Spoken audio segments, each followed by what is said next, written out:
जय श्री कृष्णा। राधे राधे। आइए आज हम सुनते हैं वट सावित्री व्रत की कथा।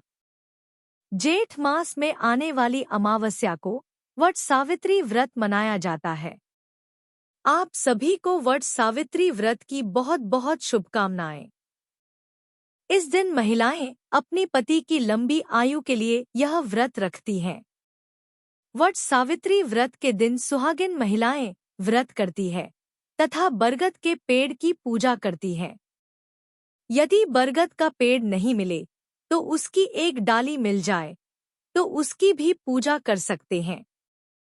बरगद के पेड़ की पूजा का बहुत महत्व है। एक पौराणिक कथा के अनुसार देवी सावित्री ने अपनी पति सत्यवान के प्राण यमराज से बरगद के पेड़ के नीचे ही वापस लिए थे। तभी से यह व्रत पति की लंबी आयु और अखंड सौभाग्य के लिए किया जाता है। इस दिन सुहागिन महिलाएं 16 श्रृंगार करती हैं तथा व्रत करती हैं और सुहाग का सामान्य सामान दान करती हैं, जिससे पुण्य फल प्राप्त होता है। बरगद का पेड़ सिर्फ एक पेड़ ही नहीं, उसके तने में भगवान विष्णु का, जड़ों में ब्रह्मा जी का और शाखाओं में शिव जी का वास होता है। इसकी लटकते जटाओं को मां सावित्री जी का स्वरूप माना जाता है।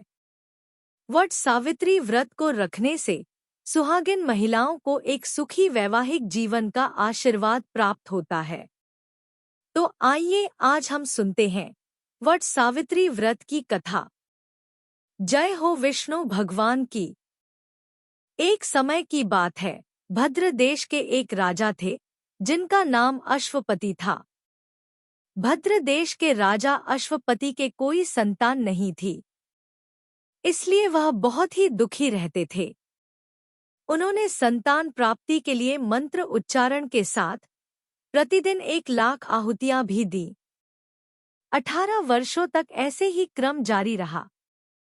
भद्र देश के राजा अश्वपति की भक्ति और श्रद्धा से प्रसन्न होकर सावित्री देवी ने प्रकट होकर पूछा कि राजन बताओ, तुम्हें क्या चाहिए। तब राजा ने कहा कि मेरे कोई संतान नहीं है। तब सावित्री देवी ने राजा अश्वपति को वरदान दिया कि राजन तुझे एक तेजस्वी कन्या पैदा होगी। इस तरह का आशीर्वाद पाकर राजा अश्वपति बहुत ही खुश हुए।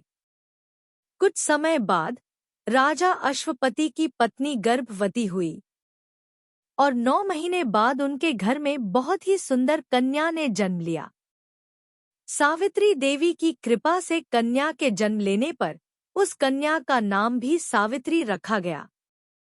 कन्या बड़ी ही सुंदर थी। कन्या सावित्री बेहद ही रूपवान और गुणवान थी। वह हर कार्य में निपुण थी। धीरे धीरे सावित्री बड़ी हो गई। बड़ी होने पर उसके पिताजी को सावित्री के विवाह की चिंता हुई और उसके लिए योग्य व सुंदर वर की तलाश करने लगे। परंतु योग्य वर न मिलने के कारण सावित्री के पिता बहुत ही दुखी रहने लगे। एक दिन सावित्री ने अपने पिता से कहा कि पिताजी, आप इतने दुखी क्यों हैं? मुझे बताओ कि क्या बात है। तो उसके पिताजी ने कहा कि बेटा, मैं तुम्हारे लिए कोई योग्य और सुंदर वर तलाश कर रहा हूँ, लेकिन मुझे ऐसा कोई नहीं मिल रहा है। अब मैं चाहता हूँ कि तुम स्वयं ही अपने लिए वर तलाश करो। पिता की आज्ञा पाकर सावित्री तपोवन में चली गई। वहां पर सालव देश के राजा धूमतसेन रहते थे। धूमतसेन राजा का राज्य किसी ने छीन लिया था और वहां ऐसे ही जंगलों में रहा करते थे। एक दिन सावित्री को उनके पुत्र सत्यवान दिखाई दिए। उनके पुत्र सत्यवान को देखकर सावित्री उस पर मोहित हो गई और अपने पति के रूप में उसका वरण कर लिया और अपने पिता अश्वपति को बता दिया। ऋषि राज नारद को जब इस बात का पता चला तो वह राजा अश्वपति के पास पहुंचे और कहा कि हे राजन, यह आप क्या कर रहे हैं? सत्यवान गुणवान है, धर्मात्मा है, बलवान है, लेकिन एक चिंता की बात है कि जिस राजकुमार को सावित्री ने अपने वर के रूप में चुना है, उसकी आयु बहुत ही छोटी है, वह अल्पायु है। 1 वर्ष के बाद ही उसकी मृत्यु हो जाएगी।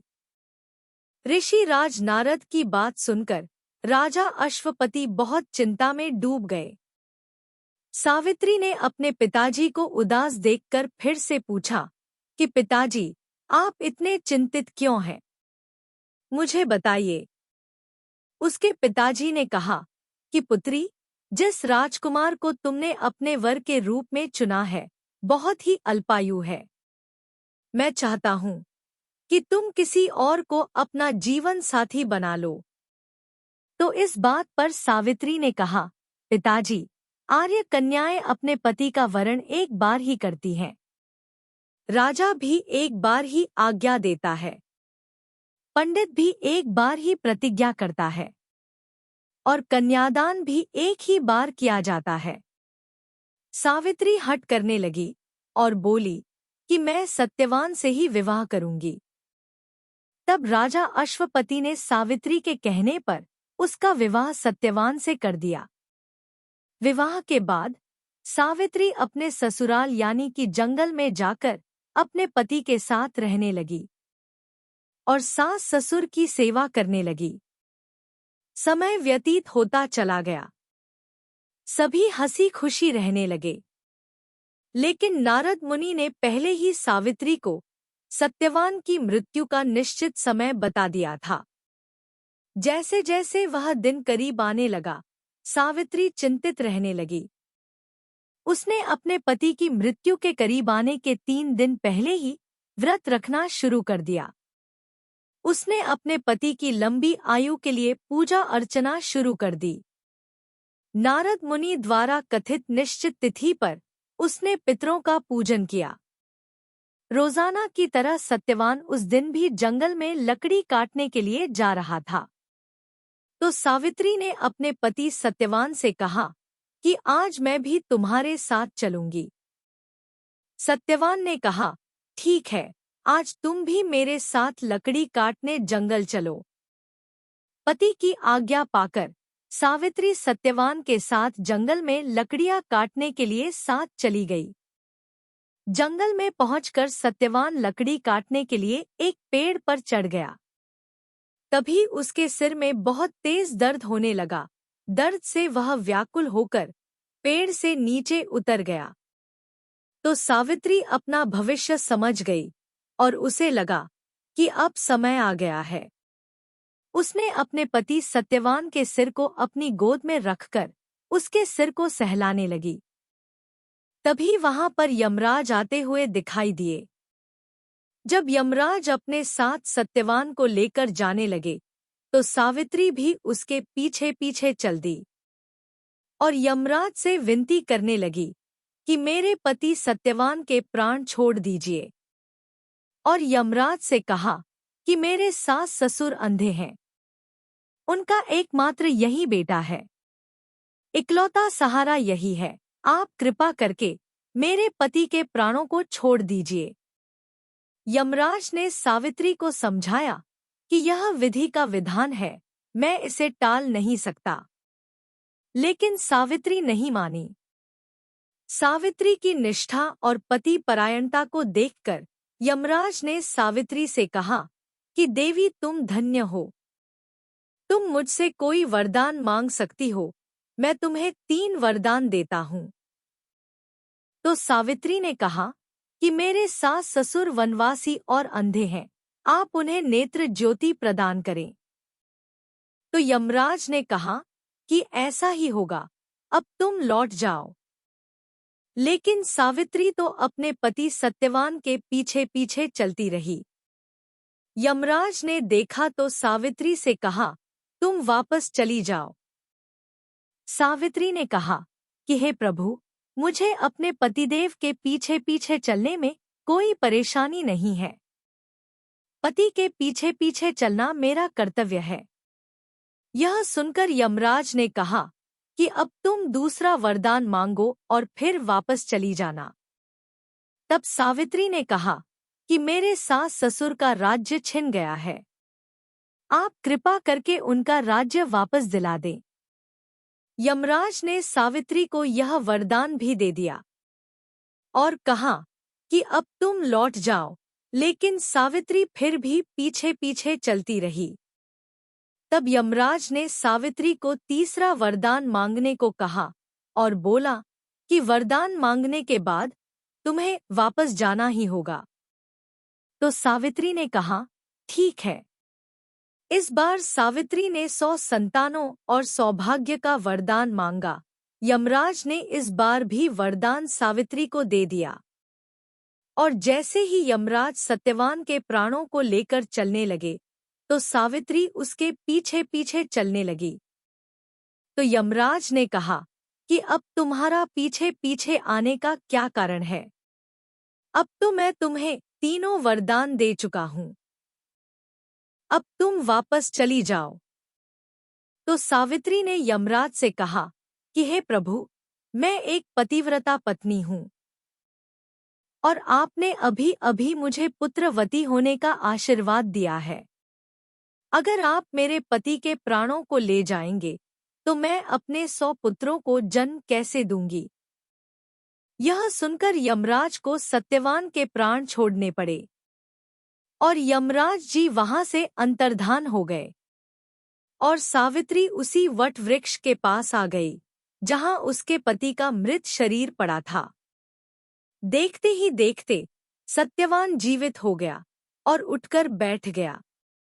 दोनों बैठकर कुछ देर बातें करते रहे, फिर दोनों खुशी खुशी अपने राज्य की ओर चल दिए। घर पहुंचकर माता पिता को देखा तो उनको नेत्र ज्योति प्राप्त हो चुकी थी और साथ ही उनका खोया हुआ राज्य भी मिल गया था। इस प्रकार सावित्री और सत्यवान हंसी खुशी रहने लगे, सुखपूर्वक अपना जीवन बिताने लगे और लंबे समय तक अपने समस्त सुखों का भोग करते हुए बैकुंठ धाम को प्राप्त हुए। इसलिए प्रत्येक सुहागन महिला को वट सावित्री व्रत अवश्य करना चाहिए, साथ ही कथा भी अवश्य सुननी चाहिए। जिस तरह से वटवृक्ष की आयु लंबी होती है, इसी तरह से वट सावित्री व्रत करने से पति की आयु लंबी होती है तथा अखंड सौभाग्य का आशीर्वाद मिलता है और घर में सुख शांति बनी रहती है। जय हो विष्णु भगवान की, जय हो धर्मराज की। आइए अब हम सुनते हैं सोना धोबिन की कथा। कांचीपुर नगर में देव स्वामी नाम का एक ब्राह्मण रहता था। उसकी पत्नी का नाम धनवती और पुत्री का नाम गुणवती था। उसके 7 पुत्र थे। देव स्वामी ने अपने 7 पुत्रों का विवाह कर दिया। इसके पश्चात अपनी पुत्री के विवाह के लिए योग्यवर की तलाश हेतु उसने अपने बड़े लड़के को बाहर दूसरे देश भेज दिया। इधर देव स्वामी ने भी अपनी पुत्री गुणवती की कुंडली एक ज्योतिषी को दिखाई। ज्योतिषी ने गुणवती की कुंडली देखकर कहा कि ब्राह्मण देवता, आपकी पुत्री की कुंडली में तो दुर्भाग्य लिखा है। आपकी पुत्री की कुंडली में विवाह का योग ही नहीं है। यदि इसका विवाह हुआ भी तो सप्तपदी होते होते ही आपकी कन्या विधवा हो जाएगी। यह बात सुनकर देव स्वामी अत्यंत दुखी हुए और ज्योतिषी से इस योग के निवारण का उपाय पूछने लगे। ज्योतिषी ने उपाय बताकर कहा कि इस योग का निवारण सिंगल द्वीप की निवासिनी सोना नाम की धोबिन के पास है। सोना धोबिन को घर बुलाकर उसकी पूजा करने से ही संभव हो पाएगा। ज्योतिषी के मुंह से ऐसी बात सुनकर देव स्वामी ने अपने सबसे छोटे बेटे के साथ अपनी पुत्री को सोना धोबिन को घर लाने के उद्देश्य से सिंगल द्वीप जाने के लिए तैयार किया। अब वे दोनों भाई बहन समुद्र के तट पर पहुंचकर समुद्र पार करने का उपाय सोचने लगे, लेकिन समुद्र बहुत विशाल था, उन्हें कोई उपाय नहीं सूझ रहा था। थक हार कर दोनों भाई बहन भूखे प्यासे ही एक वट वृक्ष के नीचे छाया में बैठ गए। इस पेड़ पर घोंसले में एक गिद्ध का परिवार रहता था।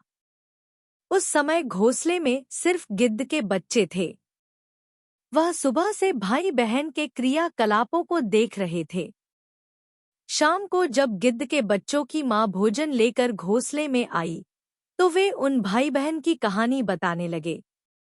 उनकी बात सुनकर गिद्ध की माँ को नीचे बैठे भाई बहन पर बहुत दया आई और बच्चों को आश्वासन दिया कि वह उनकी समस्या का समाधान करेगी। यह सुनकर गिद्ध के बच्चों ने भोजन ग्रहण किया। दया और ममता से वशीभूत गिद्ध माता उनके पास आई और बोली कि मैंने आपकी समस्याओं को जान लिया है। इस वन में जो भी फल फूल मिलेगा मैं आपके लिए ले आती हूँ, तथा प्रातः काल में मैं आपको सिंगल द्वीप की सोना धोबिन के पास पहुँचा दूंगी। अगले दिन सुबह होते ही गिद्ध माता ने दोनों भाई बहनों को समुद्र पार कराकर सिंगल द्वीप की सोना धोबिन के पास पहुँचा दिया।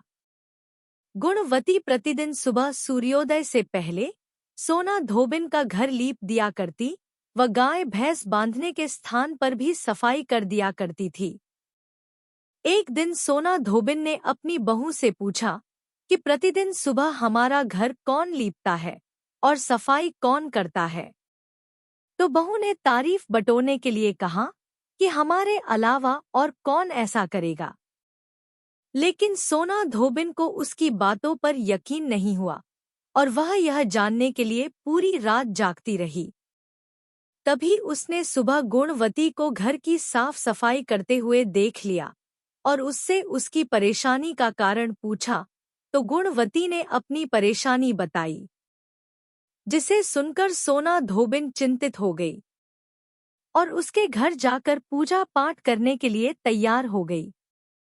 घर से निकलने से पहले उसने अपनी बहू से कहा कि यदि मेरी अनुपस्थिति में किसी की भी मृत्यु हो जाए तो उसके शरीर को नष्ट मत करना। कुछ देर बाद ही दोनों अतिथियों के साथ सोना धोबिन कांचीपुरम पहुंच गई। दूसरे दिन गुणवती का विवाह संपन्न हुआ और सप्तपद होते होते उसके पति की मृत्यु हो गई, जैसा कि गुणवती के भाग्य में लिखा था। तब सोना धोबिन ने अपने संचित पुण्य का फल गुणवती को दान देकर उसके पति को जीवित कर दिया और उन्हें आशीर्वाद देकर वह सिंगल द्वीप के लिए रवाना हो गई। संचित पुण्य के क्षीण होने से सोना धोबिन के घर उसके पुत्र, दामाद और पति की मृत्यु हो गई। यह जानकर नया पुण्य संचित करने के उद्देश्य से सोना धोबिन रास्ते में एक जगह रुक गई। नदी के किनारे पर स्थित एक पीपल के वृक्ष की छाया में उसने भगवान श्री हरि का और भगवान शिव का पूजन किया और पीपल के वृक्ष की 108 परिक्रमाएं की। इतना करते ही सोना धोबिन के पुत्र, दामाद और उसके पति पुनर्जीवित हो गए। उसका घर धनधान्य से भर गया। इस प्रकार निस्वार्थ भाव से सेवा करने का उत्तम फल सोना धोबिन को प्राप्त हो गया। इस प्रकार किसी भी अमावस्या तिथि पर किसी पवित्र नदी में स्नान करके विधिवत भगवान विष्णु जी की पूजा अर्चना करने और पीपल के पेड़ की परिक्रमा करने से मनोवांछित फल की प्राप्ति होती है तथा परिवार के सदस्यों पर भगवान विष्णु जी का आशीर्वाद सदैव बना रहता है। भगवान श्री विष्णु जी और माता लक्ष्मी जी की जय। आइए अब हम सुनते हैं गणेश जी भगवान की कहानी। यह गणेश जी भगवान और एक ब्राह्मण के लड़के की एक कहानी है। एक समय की बात है, एक गांव में एक ब्राह्मण का लड़का रहता था। वह गणेश जी महाराज की खूब सेवा व पूजा पाठ किया करता था। उसकी माँ उस लड़के के इतनी ज्यादा पूजा पाठ करने से बहुत नाराज रहती थी। उसकी माँ उससे बहुत लड़ती और कहती थी कि यह सेवा पूजा छोड़कर कुछ काम धंधा करो, सेवा पूजा काम नहीं आएगी। रोज झगड़ा होता था। इस लड़ाई झगड़े से परेशान होकर एक दिन वह लड़का बिना बताए गणेश जी महाराज का नाम लेकर घर से निकल गया और सोचा कि आज तो मैं विनायक जी महाराज से मिलकर ही इसका उपाय पूछूंगा और तभी मैं वापस घर जाऊंगा। ऐसा सोचकर लड़का चलते चलते घने जंगल में पहुंच गया और गणेश जी महाराज को याद करने लगा। विनायक जी महाराज ने सोचा, यह तो मेरा नाम लेकर घर से निकला है। इस घने जंगल में कहीं इसे कोई शेर या जंगली जानवर ना खा जाए। इसकी रक्षा तो करनी पड़ेगी। एक बूढ़े ब्राह्मण का वेश धरकर विनायक जी महाराज आए और बोले, लड़के, कहाँ जा रहा है? लड़का बोला, विनायक जी महाराज से मिलने जा रहा हूँ। विनायक जी महाराज बोले, कहाँ मिलेंगे तुम्हारे विनायक महाराज? लड़का बोला, जहाँ पर भी मिलेंगे वहीं जाऊंगा, पर जाऊंगा जरूर। विनायक जी महाराज उसके सच्चे मन और प्रतिज्ञा से बहुत प्रभावित हुए। उसी समय उसे दर्शन दिए और बोले, मैं ही विनायक हूँ, बोल क्या चाहता है? कुछ मांग ले। तो लड़का बोला, मैं तो कुछ मांगना ही नहीं जानता, कैसे और क्या मांगू? विनायक जी महाराज बोले, फिर तू यहाँ क्यों आया है? लड़का कुछ सोच विचार कर बोला, अन्न धन मांगो, महल कोठी मांगो, हाथी घोड़ा मांगो और सुंदर सी जीवन संगिनी मांगो। विनायक जी महाराज बोले, लड़के तू तो बहुत ही चतुर निकला।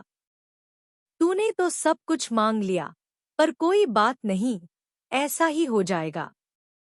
अब लड़का जंगल से वापस अपने घर आया तो वह देखता है कि घर तो बहुत सुंदर महल बन गया है। महल अन्न धन से भरा पड़ा है। बाहर घोड़े हाथी बंधे हुए हैं और घर में एक बहुत सुंदर दुल्हन बैठी है। घर में बहुत धन दौलत, हाथी घोड़ा, लाभ व लश्कर है। लड़का अपनी माँ से बोला, देखा माँ, इतनी महिमा है मेरे विनायक जी महाराज की। यह सब उन्होंने ही दिया है। यह सब उन्हीं की कृपा है। माँ बहुत प्रसन्न हो गई। विनायक जी महाराज, आपने जैसा उस लड़के को दिया वैसा सबको देना। सभी की मनोकामना पूरी करना। जय हो गणेश जी महाराज की। जय हो विनायक जी महाराज की। जय हो गजानन महाराज की। आइए अब हम सुनते हैं लपसी और तपसी की कथा।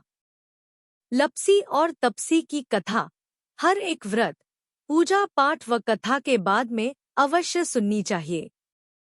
एक लपसी था और एक तपसी था। तपसी हमेशा भगवान की तपस्या करता था, लेकिन उसे चोरी करने की आदत थी। लपसी रोजाना 1.25 सेर की लापसी बनाता और पहले भगवान को भोग लगाता, उसके बाद में स्वयं भोजन करता। दोनों भाइयों का यही नियम था। एक दिन किसी बात को लेकर दोनों में कहासुनी हो गई। तो तपसी बोला कि मैं रोजाना भगवान की तपस्या करता हूँ, इसीलिए मैं बड़ा हूँ। और फिर लपसी बोला कि नहीं, मैं रोज भगवान को 1.25 की लापसी का भोग लगाता हूँ, इसीलिए मैं बड़ा हूँ। ऐसा कहते हुए दोनों जोर जोर से लड़ने लगे। तभी वहां से नारद जी गुजर रहे थे। दोनों को लड़ता हुआ देखकर वहां आए और उनसे पूछा कि तुम दोनों क्यों लड़ रहे हो? तो दोनों ने अपने लड़ने का कारण बताया और अपने आप को बड़ा बताया।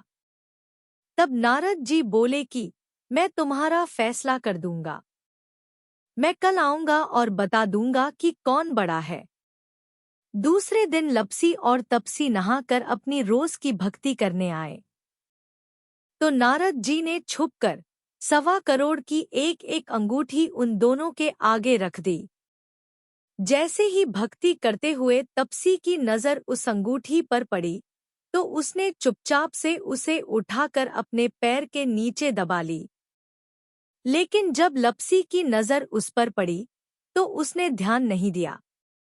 उसने पहले भगवान को भोग लगाया और फिर स्वयं भोजन करने के लिए बैठ गया। थोड़ी देर बाद नारद जी सामने आए तो दोनों ने पूछा कि अब बताओ कि हम में से कौन बड़ा है। तब नारद जी ने तपसी से खड़ा होने के लिए कहा, तो वह जब खड़ा हुआ तो उसके पैर के नीचे दबी हुई अंगूठी दिखाई दी। तो नारद जी ने तपसी से कहा कि तुम तपस्या तो करते हो, परंतु इतनी तपस्या करने के बाद भी तुम्हारी चोरी करने की आदत नहीं गई। यह अंगूठी मैंने ही तुम दोनों के आगे रखी थी। मैं यह देखना चाहता था कि तुम दोनों में से किसके मन में लालच है, तो तूने तो अंगूठी दिखाई पड़ते ही झट से अपने पैर के नीचे दबा ली। लेकिन लपसी का ध्यान अंगूठी पर जाने के बाद भी लपसी ने अंगूठी को ना ही उठाया और ना ही ध्यान दिया। उसने सिर्फ अपने भगवान जी में ही ध्यान रखा, उन्हें भोग लगाया और बाद में स्वयं भोजन करने लगा। इसीलिए लपसी बड़ा है और तुम्हें तुम्हारी तपस्या का कोई भी फल नहीं मिलने वाला। जितनी चाहे मर्जी तुम तपस्या कर लो, तुम्हें इसका कोई भी फल नहीं मिलेगा। तो तपसी को यह सुनकर बहुत ही दुख हुआ और वह शर्मिंदा होकर नारद जी से माफी मांगने लगा और कहने लगा कि आज तक की मेरी गलती माफ कर दो और मुझे बताओ कि मुझे मेरी तपस्या का फल कैसे मिलेगा। आज के बाद मैं कभी भी चोरी नहीं करूंगा। तब नारद जी ने कहा कि यदि कोई गाय और कुत्ते की रोटी नहीं बनाएगा तो उसका फल तुझे मिलेगा। यदि कोई आदमी ब्राह्मण को भोजन करवाकर उसे दक्षिणा नहीं देगा तो उसका फल भी तुझे ही मिलेगा। अगर कोई किसी को सूट या साड़ी देता है और उसके ऊपर अगर भेंट स्वरूप कुछ रुपए नहीं रखे तो उसका फल भी तुझे ही मिलेगा। अगर कोई व्यक्ति दिए से दिए जलाएगा तो उसका फल भी तुझे ही मिलेगा। अगर कोई औरत आंगन लीपकर चौका नहीं लीपेगी तो उसका फल भी तुझे ही मिलेगा। यदि कोई व्रत कथा में सारी कहानी सुन ले लेकिन तुम्हारी कहानी ना सुने तो उसका फल भी तुझे ही मिलेगा। उसी दिन से हर व्रत कथा और कहानी के साथ लपसी और तपसी की कहानी कही और सुनी जाती है। आशा करते हैं कि आपको वट सावित्री व्रत की कथा पसंद आई होगी। कथा पसंद आई हो तो वीडियो को लाइक करें, शेयर करें तथा चैनल को सब्सक्राइब जरूर करें। धन्यवाद।